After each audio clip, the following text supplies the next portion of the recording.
just all about hope and love and prayer and strength and just waiting for your time to come. It's all on God's timing. That's kind of something that we learned.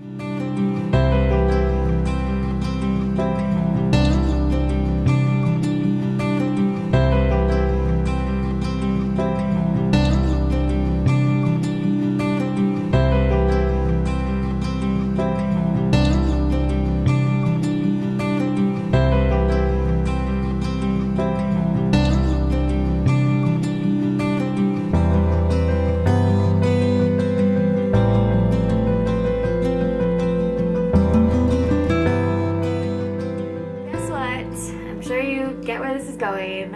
I'm pregnant. There it is. Oh, is it gonna focus? I gotta get out of it. There it is. And I took 2, just in case. Just can't believe there's a little baby growing in my belly. My baby is the size of a poppy seed, and it has a tail right now. And that tail will go away, but it's growing. The lungs are forming, the heart is already beating, the ears I saw were developing today, so it's really crazy how fast it goes.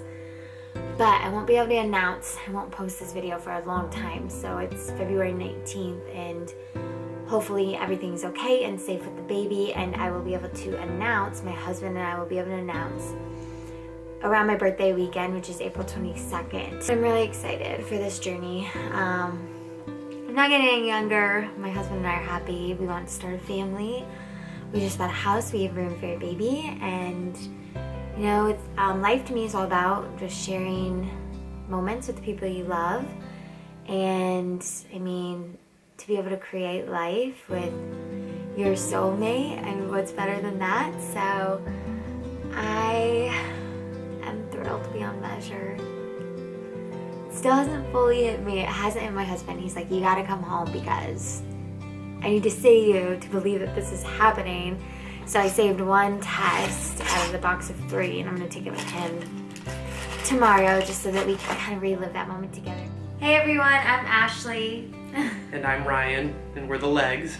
And we are sitting down to film this video because April marks a month where it's supposed to be a month of hope, and we wanted to talk about something that we recently went through. It's still a little bit painful, but time heals, and so we are very thankful for that situation. But it's been, I guess, let's see, what's the date? It's the end of March. So since we found out we were pregnant and then had a miscarriage, it's been over a month now, which is crazy. It seems like a faraway time, but it also feels still pretty fresh. So it's been like quite the journey, but we just wanted to share our story because, well, number one, it feels really good to speak out loud about it and to not have to grieve in silence. And I think that is something that really helped me heal, is that I decided that I really wanted to share my story, and my husband supported me. Ryan did. He's not really one to be in front of the camera or in the spotlight. I am. I'm an oversharer, and I always have been. But when you read my blog, what did you say?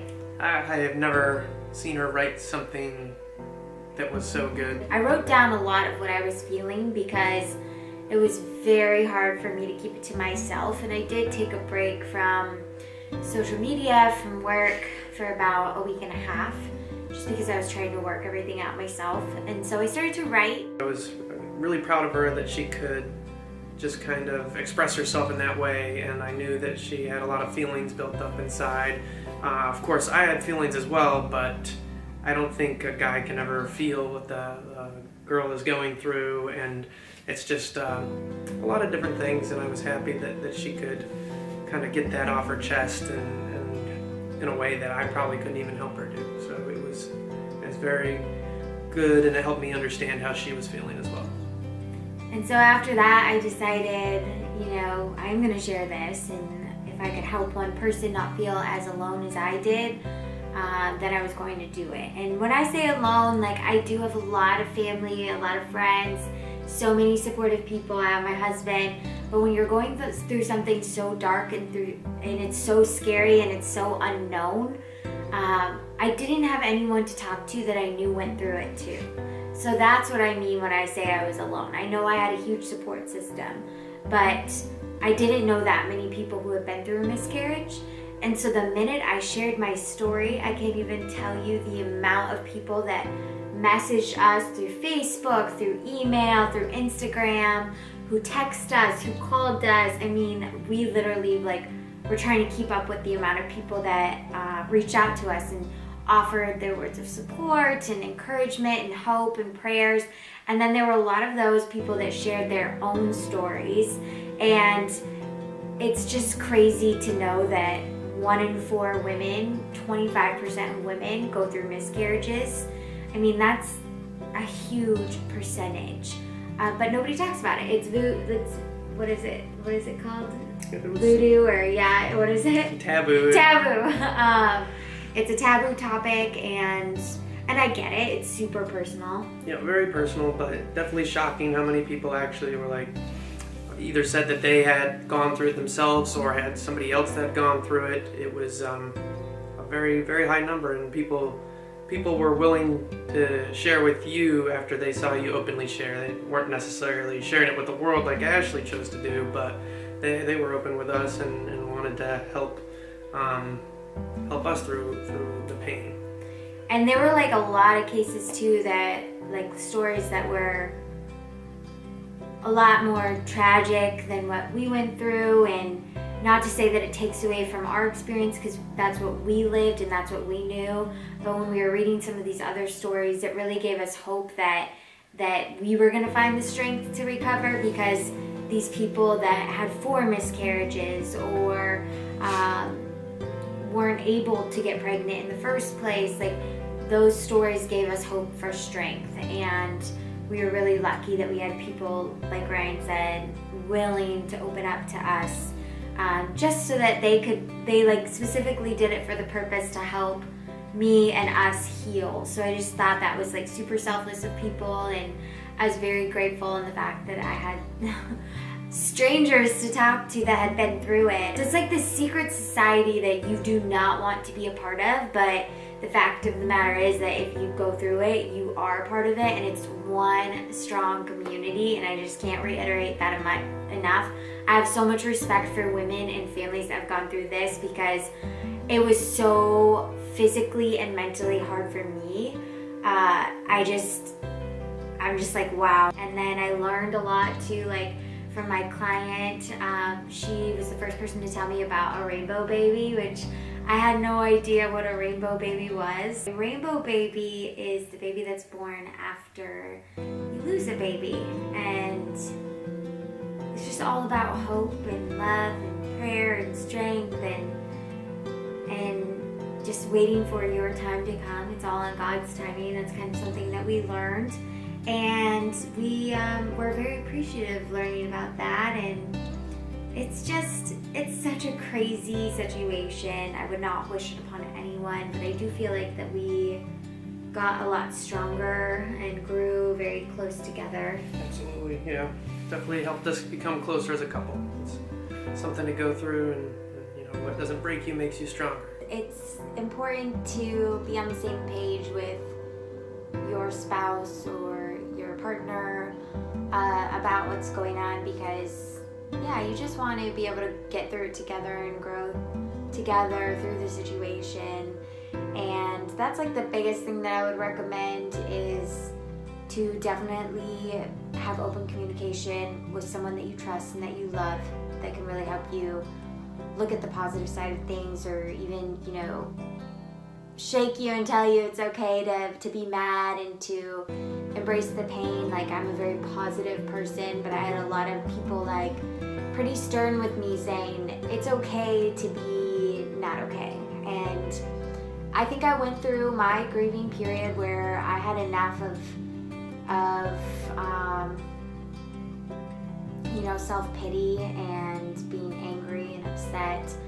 I cried, I got angry, I was a hermit inside. I didn't eat, and then I ate, and I slept, and Yeah. She wasn't herself. Not working out, not going to the gym.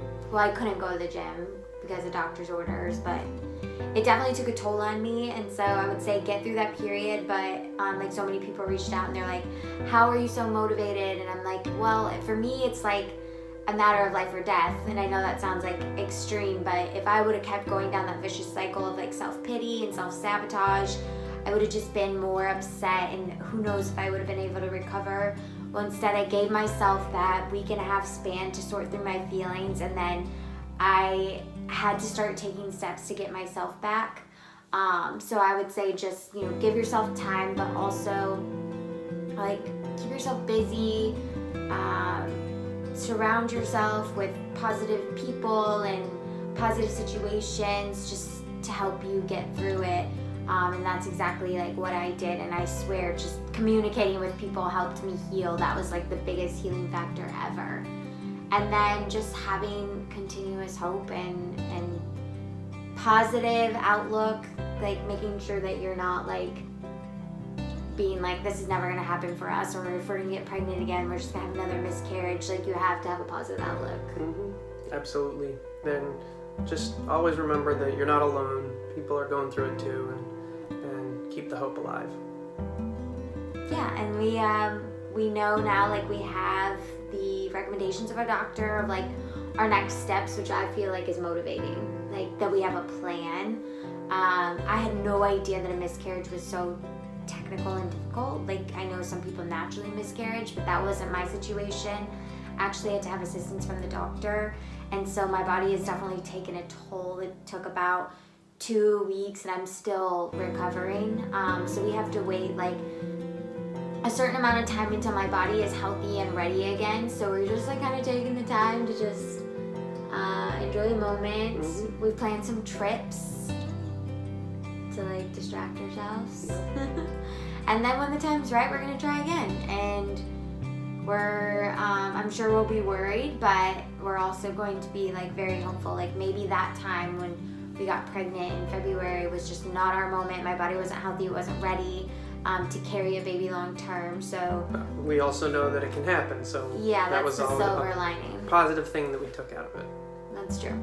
So yeah, we just wanted to share a little bit of hope and just help people understand that they're going through the situation, that, like Ryan said, you're not alone, and that time heals. And as long as you are, open and talking about it and just true to your feelings, you will get through it no matter what, you will.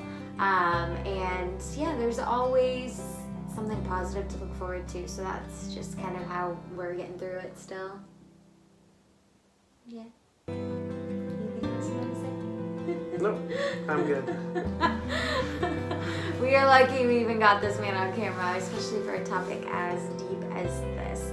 But we just wanted to say thank you guys for all your support and your love. I know I got some, Ryan got some, we got some together, and we're just like super thankful for that, because we are continuing to go through this thing called life. Thank you guys, we appreciate it. And we know we're gonna come out on top. We know we're meant to be parents, so it will happen one way or another somehow, right? Yep. Okay.